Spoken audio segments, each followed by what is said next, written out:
Velkomin á þennan fjarfund sem að þessu sinni fjallar vinnumarkaðsreglur á Evrópuvísu.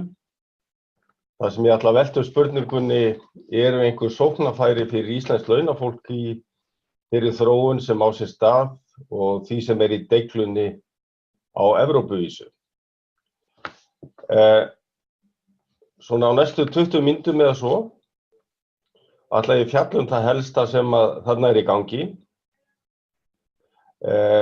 En það verður tímans vegna aðeins svona farið fljótt yfir sögu, en ég vísa til þess að nú komið út nýtt eintak af tímaritinu Heimskringlan, þar sem farið mun ítarlegar í þetta efni. Heimskringlunni hefur verið dreift svona takmarkað fram að þessu, en henni verður dreift síðan sérstaklega með fréttamálum frá skrifstofu Alþýðusambandsins á mánudaginn í næstu viku, og ég bendi ykkur endilega á ef þið hafið áhuga á að kynna ykkur málin frekar að kíkja þá á Heimskringluna. Eins og ég sagði, þá aðeins drepið á það helsta og velt upp svona þessari spurningu hvort í því sem að gerast á Evrópuvísu felist einhver sóknarfæri fyrir verkalýðshreyfinguna og íslenskt launafólk. Og hér mikilvægt að hafa í huga og árétta að það að miklu leyti undir okkur sjálfum komið að nýta þá möguleika sem þarna kunna leynast og leið og við vörumst mögulegar hættur varðandi þessa þróun. En áður en ég kem að því sem að svona helst í deiglunni á sviði vinnumarkaðs og félagsmála, þá langar mig aðeins að setja hlutina í svona rétt samhengi.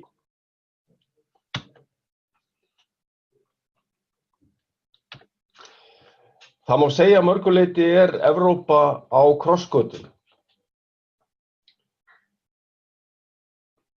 Þróun í Evrópu og á Evrópuvísu hefur að mörgu leyti verið launafólki og verkalýðshreyfingunni mótdræg allt frá aldamótum og farið heldur versnandi ef eitthvað Sókn nýfrjálshyggjunnar, fyrst í gamlu ríkjum Austur-Evrópu og síðan Evrópu alla. Stöðugt fleiri hægri stjórnir sem síðan hafa endurspeglast í hægri sveiflu í valdastofnunum Evrópu, einkum ráðherraráðinu. Þetta andrúm hafa síðan samtök atvinnurekenda á Evrópuvísu nýtt sér í átökum við evrópska verkalýðshreyfingu sem að hefur því miður veikst til muna á síðustu árum. Þetta hefur leitt til þess að alþýðamanna í Evrópu og launafólk hefur mótmælt afleiðingum nýfrjálshyggjunnar og vaxandi misskiptingar með ýmsum hætti. Ein birtingarmyndin eru aukin áhrif popúlískra hægri og þjóðernisflokka sem að hafa komist til valda í mörgum Evrópuríkjum. Þá núna að reikna með því að þessi flokka munu fá mikið kjörfylgi í næstu Evrópuþingskosningum sem verða núna í maí á þessu ári. Það við þessari þróun sem að framkvæmdastjórn Evrópusambandsins og Evrópuþingið hafa reynt að bregðast með því að gefa Evrópusamvinnunni meira félagslegt inntak heldur en áður. Og það reglur sem ég ætla að fjalla hér þá í raun og veru svona tilraun Evrópusambandsins til þess að svara þeirri gagnrýni sem að komið fram á þróun í Evrópu og á versnandi hag launafólks og verkalýðshreyfingarinnar. Grundvöllur þessara viðleitni viðleitni vinstri og miðjumanna í Evrópuríkjunum til þess að gefa Evrópusamvinnunni, eins og ég sagði, meira svona félagslegt inntak, og þarna skiptir svokölluð Evróstoð félagslegra réttinda, European Pillar of Social Rights, meginmáli. Þetta tillaga sem upphaflega kom fram haustið 2015 í stefnuyfirlýsingu þáverandi forseta framkvæmdastjórnar Evrópusambandsins, og hún var síðan staðfest á fundi í Gautaborg haustið 2017. Eftir töluvert mikil átök þar sem að einkum og sér í lagi jafnaðarmannastjórnin í Svíþjóð hafði beitt sér fyrir því að þessi félagslega stoð yrði að veruleika. Þessi félagslega stoð hún felur í sér 20 aðgerðir eða áætlun 20 aðgerðir varða þá réttindi launafólks bæði á vinnumarkaði og í samfélaginu almennt. Hún skiptir svona í 3 yfirflokka sem segja töluvert efnið. Í fyrsta lagi jafnari möguleika og aðgengi að vinnumarkaði þar sem fjallað menntamál og slíka þætti. Í annar stað réttlátar vinnuaðstæður og starfsskilyrði á vinnumarkaði og síðan í þriðja lagi félagslega velferð og möguleika fólks til þátttöku í samfélaginu og á vinnumarkaði. Það sem ég ætla að gera hér að fara stuttlega í gegnum nokkra þætti þessara aðgerðaáætlunar sem að varða íslenskt launafólk með beinum og óbeinum hætti og hvaða tækifæri kunna að felast þar. En það semst ljóst að þetta byggir annars vegar á tilskipunum og hins vegar á öðrum aðgerðum og flestar þessar tilskipunir munu vegna aðildar okkar Evrópska efnahagssvæðinu hafa bein áhrif hér á landi. En byrjum þá að kíkja í gegnum það sem að þessi félagslega stoð hefur verið að skila. Í fyrsta lagi vill ég nefna betur bætta tilskipun útsenda starfsmenn. Þetta tillaga sem upphaflega sett fram 8. mars 2016. Markmiðið var að treysta kjör og bæta réttindi starfsmanna sem eru sendir til starfa yfir landamæri. Það sem að grundvallarreglan á að vera að útsendir starfsmenn njóti sömu launa fyrir sömu vinnu og heimamenn eða þeir sem að vinna við hliðina á. Það voru mikil átök þessa tilskipun þar sem að fyrst og fremst gömlu ríki Austur-Evrópu settu sig gegn henni en enga síður þá náðist samkomulag þessa tilskipun í mars 2018 og hana verður endanlega afgreiða fyrir sumarið 2020. Þetta er rangt sem stendur þarna 2018. Þessi tilskipun hún hefur beina þýðingu hér á landi, það að segja, það verður að innleiða hana hér. Mikilvægasta atriði þessar tilskipunar eins og ég sagði að starfsmenn eiga að njóta sömu kjara og ef þeir væru í beinu ráðningarsambandi við notendafyrirtæki, en ekki bara lágmarkslauna eins og nú samkvæmt lögunum útsenda starfsmenn númer 45/2007. Þá í tilskipuninni kveðið á hámark útsendingartíma, það kveðið á ýmsa þætti varða starfsmannaleigur, þannig að þessi tilskipun gefur þá í fyrsta lagi gerir kröfur til þess að núgildandi lög útsenda starfsmenn og starfsmannaleigur verði tekin upp, sett þarna inn þessi mikilvægu þættir og jafnframt gefur þetta þá tilefni til þess að taka upp þessi lög á öðru leyti og bæta ef að okkur sýnist svo. Og þar til að mynda varðandi lögin útsenda starfsmenn þetta spurningin að útvíkka keðjuábyrgðina enn frekar en í núgildandi lögum. Og það rétt að geta þess að Alþýðusambandið hefur þegar sett fram þá kröfu gagnvart félagsmálaráðuneytinu að vinna við innleiðingu þessara tilskipunar verði þegar hafin. Og við munum fylgja því frekar eftir. Önnur afurð þessarar félagslegu stoðar sem ég nefndi hér í upphafi vinnumarkaðsstofnun Evrópu eða European Labour Authority. Þetta tillaga sem upphaflega var sett fram haustið 2017 og hugmyndin var að styrkja framkvæmd reglna á Evrópuvísu frjálsa för launafólks og réttindi þess það er að segja launafólks, á sanngjörnum, einföldan og skilvirkan hátt. Þetta mál hefur líka verið í ferli á vettvangi Evrópusambandsins og niðurstaða náðist núna í síðasta mánuði, þar sem að samkomulag var gert svona loka niðurstöðu sem að við væntum að verði afgreidd á Evrópuþinginu 16. apríl næstkomandi og síðan í ráðinu í framhaldinu og þá tekur í raun og veru þessi reglugerð gildi. Það er gert ráð fyrir því að stofnunin hún verði sett á fót þegar á þessu ári en verði síðan reglugerðin að fullu komið til framkvæmda 2013. Með þessari vinnumarkaðsstofnun er hugmyndin sú að raun og veru safna öllum verkefnum varða vinnumarkaðinn á Evrópuvísu á einn stað. Og það hefur verið skilgreint svona 5 meginverkefni. Að fylgja eftir að reglur á Evrópuvísu réttindi launafólks varðar frjálsa för og að tryggja, eins og ég sagði áðan, sanngjarna, einfalda og skilvirka meðferð. Í annan stað að fylgja eftir að launafólk fái upplýsingar réttindi sín.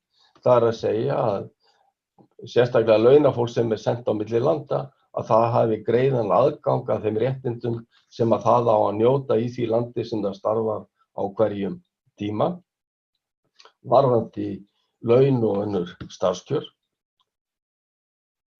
Sjá samstarf á Evrópuvísu vinnumiðlun en nú í gangi sérstök vinnumiðlun á Evrópuvísu sem að hefur skammstöfuna EURES og það er gert ráð fyrir að starfsemi EURES falli þarna undir þessa stofnun. Í 4. lagi að miðla málum í ágreiningsmálum sem kunna að koma upp á milli aðildarríkja framkvæmd reglna varða frjálsa för launafólks og síðan í 5. lagi og síðast en ekki síst að vera vettvangur fyrir samstarf aðildarríkjanna baráttu gegn brotastarfsemi á vinnumarkaði, það sem að sérstaklega þá að fjalla fyrirtæki sem að senda starfsmenn yfir landamæri og starfsmannaleigur. Og það eru miklar vonir bundnar við þetta samstarf enda gert ráð fyrir því meðal annars að þarna verði settur upp samevrópskur gagnagrunnur brotafyrirtæki sem að þá hægt að hafa aðgang að og þess vegna aðildarríkin fari sameiginlega í átak gegn þessari brotastarfsemi og þá á einstökum svæðum, í einstökum atvinnugreinum og svo framvegis. Nú, að okkar viti mjög mikilvægt að íslensk stjórnvöld eigi aðild að þessari stofnun og að áhrif verkalýðshreyfingarinnar í því starfi verði tryggð sem allra best. Nú, næst það tillaga tilskipun samþættingu atvinnu- og einkalífs, foreldra og umönnunaraðila. Þetta kallast á ensku work-life balance for parents and carers. Hér að ræða tillögu sem sett var fram vorið 2017 og markmiðið að bæta réttindi foreldra í fæðingar- og foreldraorlofi og fólks á vinnumarkaði sem hefur umönnunarskyldur vegna nákominna. Þá að tala skyldmenni en við líka að tala þessum fólks sem búsett á sama heimili og viðkomandi einstaklingur hefur þá umönnunarskyldu gagnvart.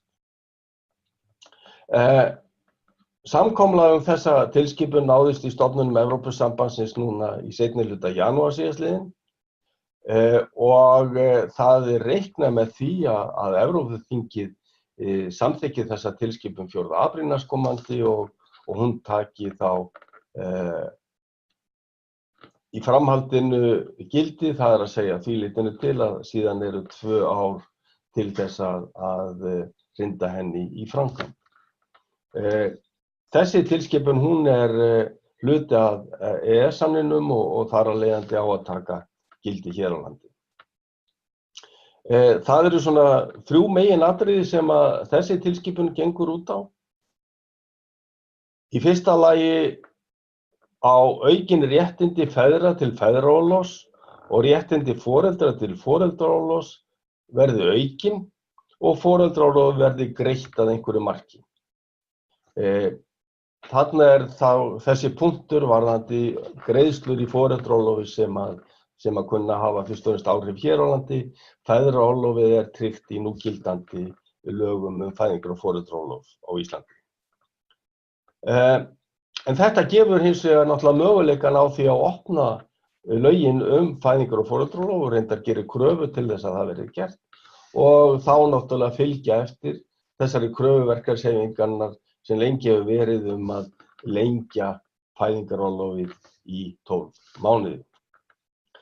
Í annan stað í þessari tilskipun kynnti sögunar alveg nýtt hugtak á Evrópuvísu og reyndar hér á landi líka. Og það hugtakið umönnunarleyfi, sem að þá greitt leyfi frá vinnu til þess að annast fjölskyldumeðlimi eða aðra nákomna í allt að lágmarki 5 daga á ári. Aftur gefur þetta möguleika á að til að mynda útvíkka þá gildissvið leyfis vegna veikinda barna eins og við þekkjum það í kjarasamningum og eins og reyndar krafa hefur verið sett Það að segja að leyfi vegna veikinda barna nái þá ekki bara til barna heldur líka til nákominna fjölskyldumeðlim og aðra þá sem að eru á framfæri eða launamenn hafa umönnunarskyldu gagnvart. Í þriðja lagi síðan kveðið á að mæta beri fólki sem hefur ríka umönnunarskyldu með möguleika á auknum sveigjanleika varðandi vinnutíma og skipulag vinnunnar. Þetta líka nýr þáttur sem að út af þessu ekki í núgildandi lögum eða kjarasamningum hér á landi.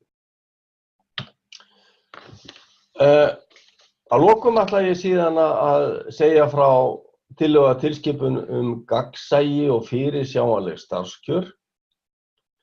Þessi tilskipun á að koma í staðinn fyrir aðra tilskipun frá árinu 1991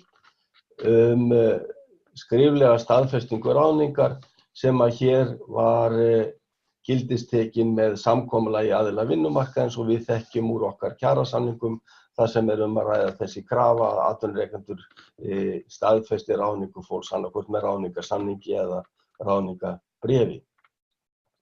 Þessi tillaga var sett fram í árslok 2017 og samkomulag náðist í stofnunum Evrópusambandsins tilskipunina 7. febrúar síðastliðinn.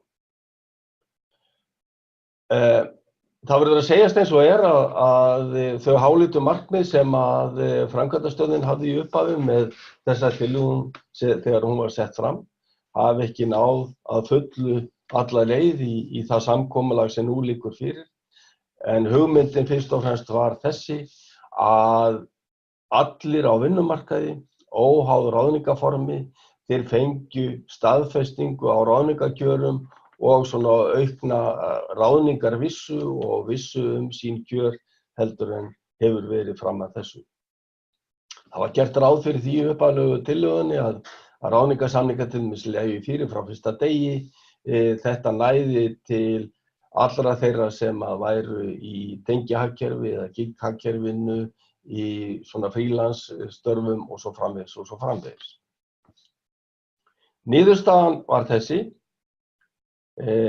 Allir starfsmenn sem starfa meira en 3 klukkustundir á viku eða 12 klukkustundir á mánuði falla undir gildissvið tilskipunar. Þannig að allir þeir sem að ná þessum lágmarksvinnutíma eiga rétt á ráðningarsamningi eða að ráðningin sé staðfest með formlegum skriflegum hætti.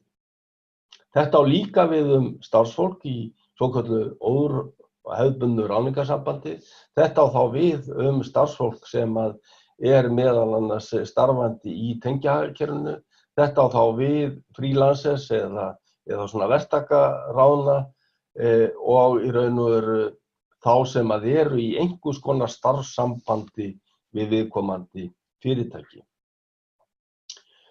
Það kveður á það allir svona helstu grundvallarþættir varðandi ráðningarkjörin eigi að liggja fyrir innan 7 daga.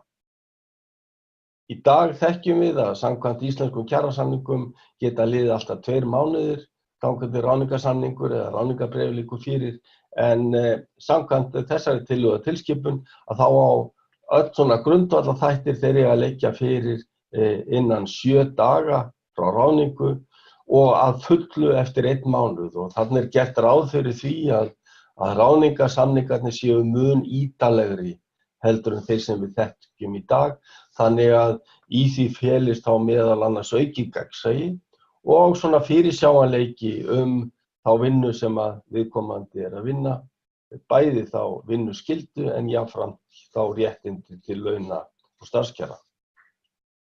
Síðan þarna að finna í tilskipuninni ýmsa aðra þætti sem eiga að tryggja starfsmönnum svona aukna vernd og réttindi.